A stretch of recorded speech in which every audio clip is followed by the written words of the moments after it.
The divorce was brutal. Peter left with everything: $2 million in assets, the mansion, the Porsche, even our savings. His smug grin screamed victory, as if he'd gutted me completely. But as Cindy signed the final papers, a small laugh slipped out. Poor Peter had no idea what was coming. The courtroom was colder than a tomb, but Cindy sat unmoved, her expression calm as the judge rattled off Peter's new spoils. Every smug glance he shot her was met with silence. He thought he'd won. Little did he know, Cindy had left out one devastating detail, a secret he'd never see coming. As the proceedings ended, Cindy rose, a faint smile playing on her lips. Peter didn't notice. His triumph blinded him. She walked past him, steady and serene, her secret tucked tightly away. His victory was short-lived because Cindy wasn't beaten. She had just begun. Cindy wasn't born into wealth, but she didn't need it to live a happy life. Raised in a middle-class family, her world revolved around love and laughter. Meeting Peter in college felt like fate. He was charming, magnetic, and the fact that he was also rich just came as a bonus. Peter had it all, or so Cindy thought. They married right after graduation.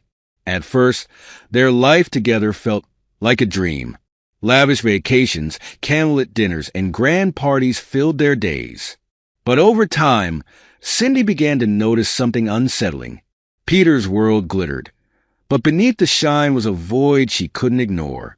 Fights crept into their nightly routine like clockwork. Cindy begged for connection, for empathy. Peter, however, seemed infatuated with status and appearances. His family's approval became his obsession, and Cindy was just another piece of his grand display, a wife who fit the picture, but not his heart. Every family gala was a trial. Cindy endured icy stares and cutting remarks from Peter's parents, the whispers about her background, her lack of refinement. When she tried to talk to Peter, he dismissed her complaints. "You're overreacting," he'd say, his tone as cold as served. Peter loved hosting his family at their sprawling mansion. The evenings were filled with laughter, his family's laughter, while Cindy sat at the edges of conversations, invisible. But when Cindy asked to invite her parents for dinner, Peter always had an excuse. Not this weekend. Or worse, they wouldn't be comfortable here. The rejection stung. Cindy's parents, humble and kind, were nothing like Peter's elitist family. Yet Peter couldn't even spare them an evening. Cindy began to wonder, did Peter love her or just the idea of her? His actions spoke louder than any promise he'd ever made. One evening, during yet another event for Peter's family, Cindy sat in the corner of their opulent living room, watching Peter entertain his guests. She realized something that stopped her cold. Peter didn't just ignore her pain, he thrived on her silence. She was a placeholder, nothing more. The truth unraveled slowly, like a thread pulled from a tightly woven tapestry. Peter's love was conditional. He adored wealth, status, and control. Empathy, kindness, those were foreign concepts to him. Cindy's warmth and humanity had no place in his meticulously curated life. The cracks in their relationship widened. Cindy felt herself slipping further into the shadows, her voice drowned out by Peter's incessant need for validation. Every fight ended the same way. Peter walking out, dismissive and unbothered, while Cindy sat alone, questioning why she stayed. Cindy realized the truth in one agonizing moment. She had loved Peter deeply, but he had never truly seen her. He loved her as a symbol, not a person. And as she sat in the cold light of their mansion, the life they built together felt more like a prison than a home. The breaking point came on an unseasonably warm afternoon, when Cindy's phone rang with devastating news. Her father had suffered a cardiac arrest. Panic surged through her as she rushed to arrange for his care. The hospital in their small town lacked specialists, and Cindy knew she had to intervene. She proposed the idea to Peter that evening, her voice trembling as she explained the situation. "If they stay here, he can see the best doctors," she said, her eyes pleading. She waited for Peter's response, hoping he would understand the gravity of her request. But his face remained impassive, Peter leaned back in his chair. They can stay at a hotel, he said casually, as though discussing the weather. Cindy blinked, certain she'd misheard. What? She asked, her voice barely above a whisper. Why can't they stay here? We have the space. His tone hardened. Cindy, we're not running a charity. I'll pay for the hotel. It's better for everyone. The words hit her like a slap. Her father lay fighting for his life, and Peter's utter indifference to her parents' plight felt like a betrayal so profound it left her breathless. They are my parents, Peter, she shot back at him. You'll have your family come here any time, yet when it involves my father's life, you can't make room? What kind of man are you? Peter's face darkened. How dare you question me? I've done enough for you and your family. You want to talk about kindness? Maybe you need to look into the mirror, see who is living off my generosity. Cindy stared at him, reeling from his venom. Something snapped inside. You're a monster, Peter, she spat. I want a divorce. Words poured out from her as a dam breaking raw, furious. But the instant the words were out of her mouth, regret flooded her. She hadn't meant it, not wholly. She had wanted to hurt him, but not like this. Peter didn't flinch. His eyes, cold and emotionless, met hers. All right, he said, eerily calm. Let's do that. Cindy felt the air leave her lungs. There was no protest, no plea, no sign of the man she thought loved her. It was as if she had meant nothing, just detached acceptance. The subsequent silence was choking. Cindy scanned his face for even the tiniest speck of emotion. None showed.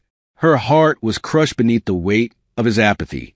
And it was in this instant that the realization came. She finally realized the fact.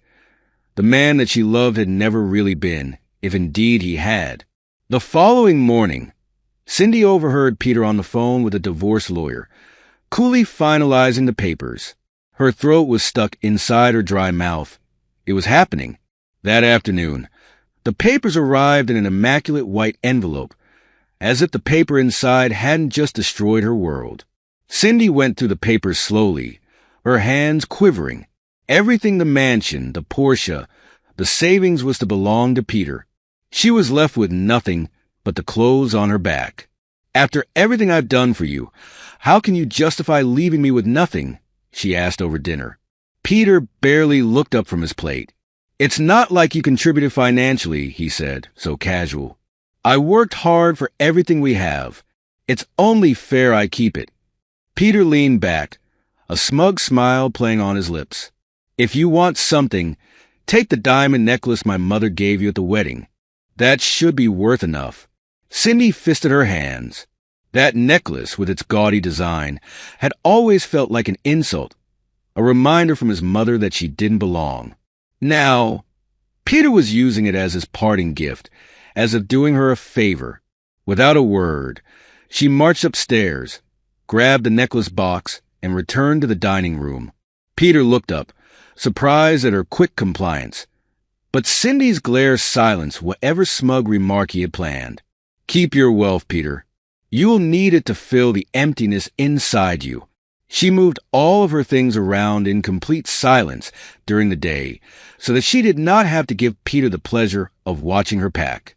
As Cindy lay awake later that night in her hotel, the nightstand held a gaudy box that just mocked her necklace inside it. Feeling frustrated suddenly, she just flung the thing at the hotel wall. The loud thud echoed, and the box snapped open, discharging a pen drive onto the floor.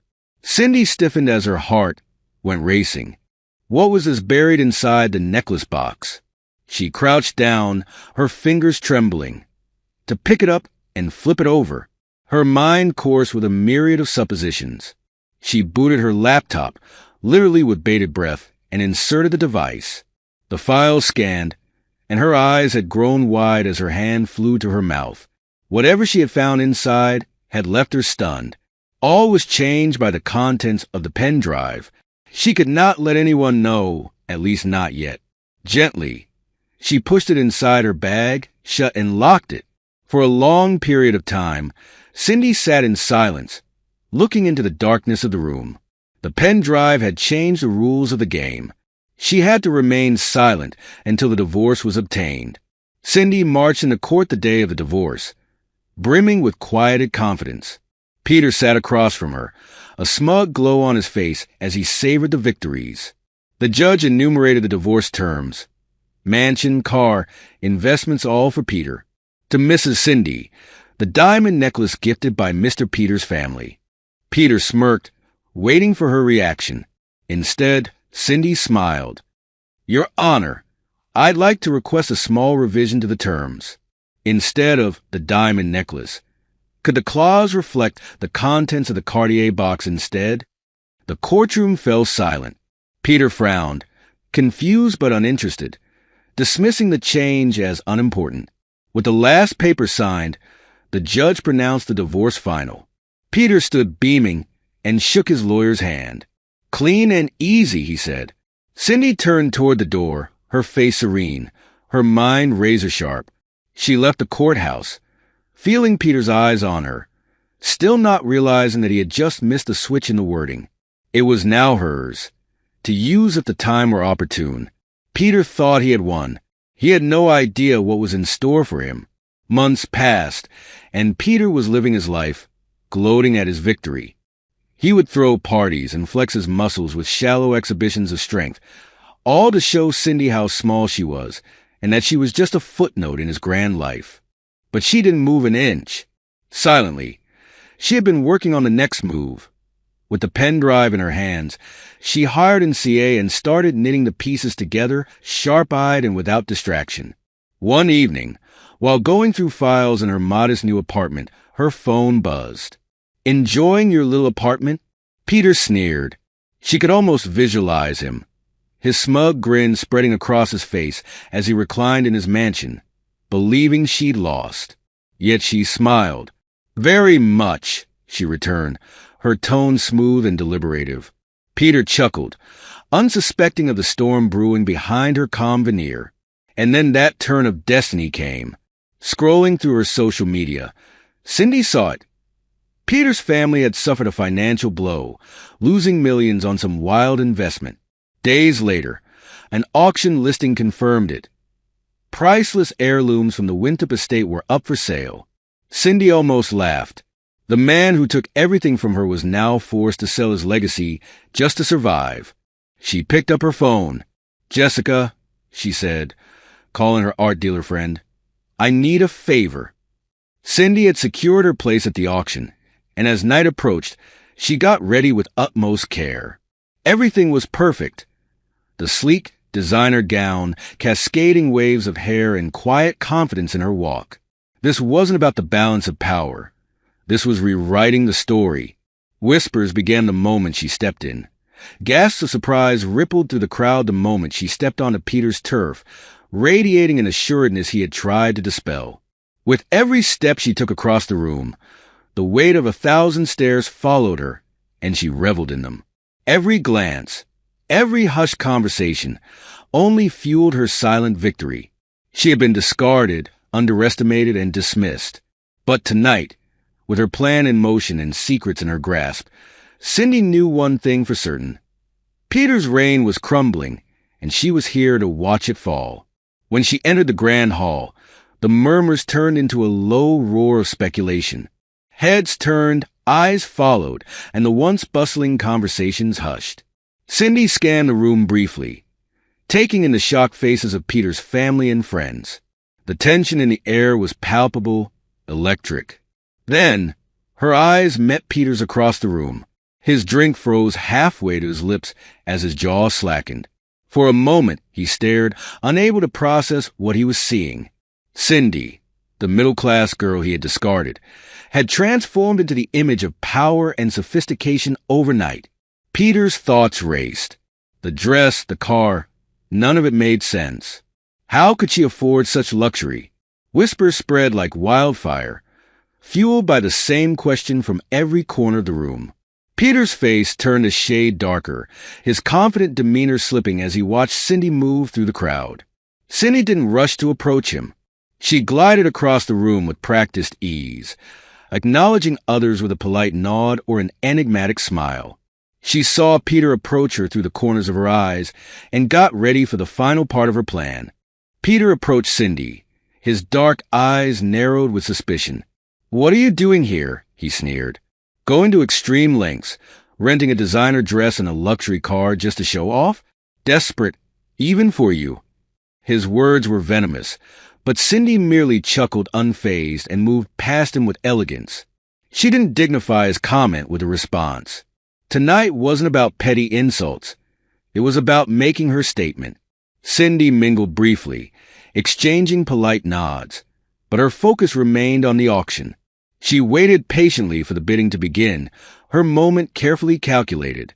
It was time to act. The auction commenced with antique vases, rare art pieces, and designer collectibles. Cindy remained poised until the bidding for a pristine Hermes Birkin bag began, the one Peter had gifted his mother. The auctioneer's voice rang out, starting at $10,000. Without hesitation, Cindy raised her paddle, drawing gasps from the crowd. The whispers were immediate. The bid climbed quickly, but Cindy's resolve didn't falter. Finally, the auctioneer's gavel struck. Sold to the lady in black for $40,000. The crowd buzzed with disbelief as all eyes turned to Cindy. Peter's jaw clenched, his family exchanging alarmed glances. How had Cindy, of all people, afforded this? Peter stormed toward her, unable to contain himself. "What's going on, Cindy?" he demanded, his voice low but laced with anger. "How are you doing this? Where is this sudden wealth coming from?" Cindy turned to face him, her serene smile contrasting sharply with his rising fury. "Oh, Peter," she said with a casual shrug, "it's thanks to you, actually. The necklace you gave me, or rather, the Cartier box." Peter frowned, confused.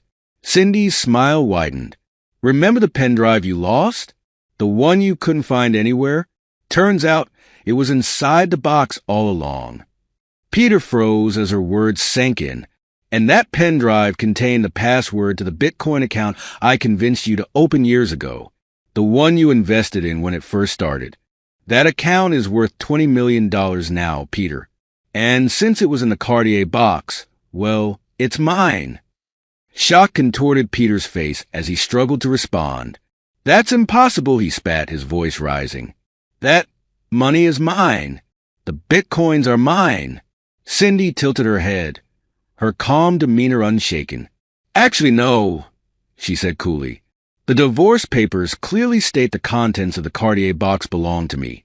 Peter's protest died on his lips as the realization hit him. With a smile that spoke volumes, Cindy picked up her new Birkin bag and walked out of the gala, leaving Peter reeling in silence. Later that night, Cindy relaxed in her apartment, her Birkin bag resting elegantly on a chair. And for the first time in years, she felt at peace.